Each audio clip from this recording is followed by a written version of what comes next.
welcome back. Saskate64 here, talking about, once again, DIMMU BORGIR. Just minutes after I released my previous review of DIMMU BORGIR's new single, they decided to release the information about the new album. The album is called Serpent Rising, which is great because, as any DIMMU BORGIR fan knows, they have a tendency of releasing albums with 3-word sentences. It's either 1 word or 3 words. And they are just going back to the classics now, and they went back to 3 words. What do you think of the cover art? I think it's great. I like it when bands don't use themselves as cover art. I mean, it's not as if DIMMU ever did that. I'm talking about, in general. You can just appreciate the art.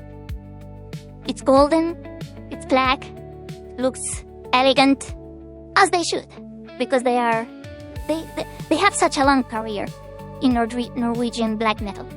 So this is deserved. So let's go through what happened. They just announced that Serpent Rising is coming out May the 22nd. That's not so much time from now, which is great. And they also released a few liner notes. Let's go through them. Shagrath, the vocalist, said, "I truly feel we have done ourselves musically on this album. It's been a long and demanding process," which explains their long vacations. "But seeing how it all came together makes it incredibly rewarding. As far as excuses go, that's good. Serpent Rising reflects every era of DIMMU BORGIR." Oh, every era. I like the older era, before they went full orchestrated.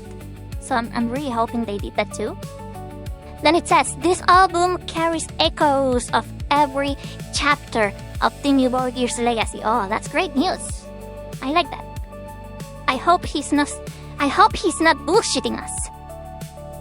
Then he says, "I believe our fans will recognize that and find something within it that truly resonates." Well, me as a fan, I am really looking forward to it. I really hope that they did, in fact, go through all of the eras of DIMMU BORGIR, because I like the older stuff.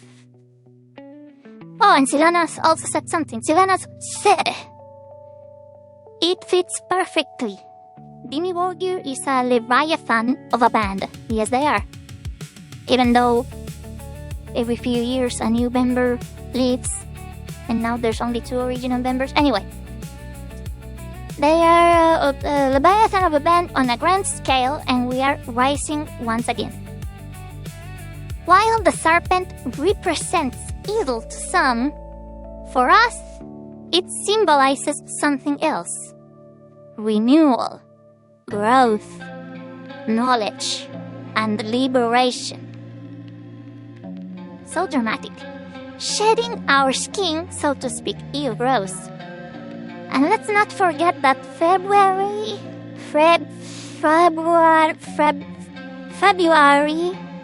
2026 marks the end of the Year of the Snake. Oh, you went deep this time, Silenos. Roughly the same moment this album was completed. Coincidence? I don't think so. Okay, I like the liner notes. I just hope they are not bullshitting us. I hope they are honest, and I hope it's reflected in the music. And they also released the track listing. And I am so happy to see that they have songs in English and in Norwegian, because my favorites are always in Norwegian.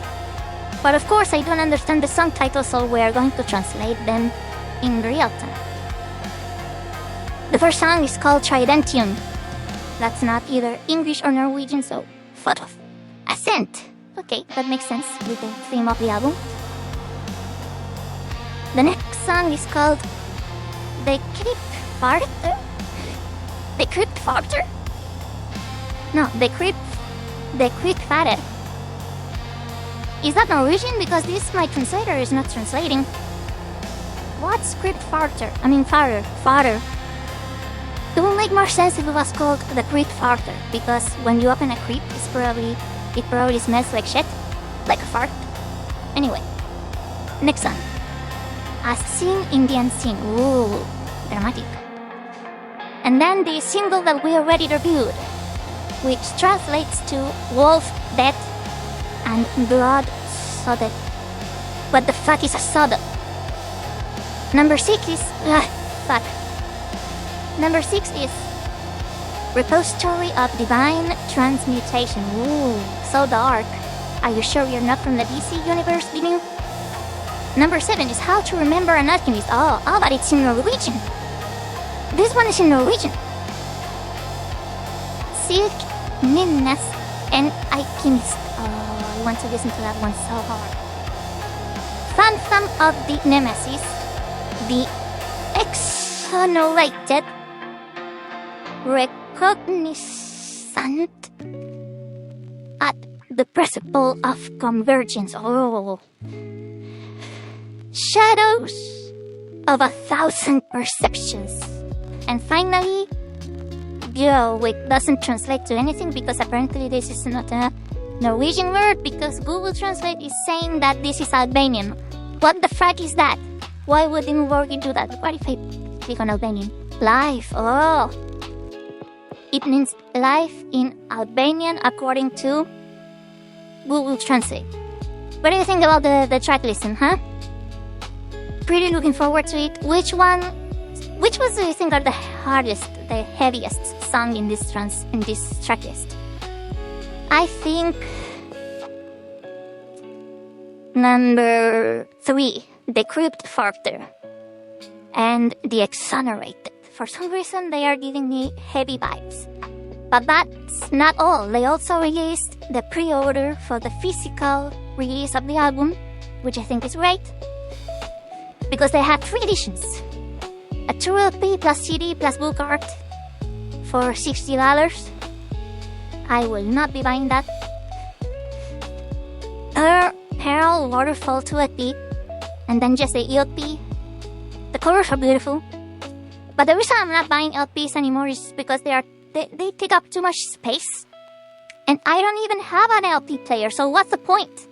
So I'll go old school and I'll just collect the CDs, because I already have LPs for the Aeonian album, and it's quite big. I just rather have the CD collection, okay? So the CD jewel case is $15, which is a great price. And it's probably just the CD and the booklet. That's it. But I'm happy with that. I just want to have the discography in the CD version, because if I want to listen to it, I'll just stream it. I don't give a shit. Which one are you going to be getting? CDs are still alive. They're probably going to die soon. Anyway, I wanted to talk about that because DIMMU BORGIR is my favorite. And I want to see your take on this news. Are you excited? Are you already sick of DIMMU BORGIR and don't want to listen to them anymore because they changed too much and they sold out? I don't give a shit.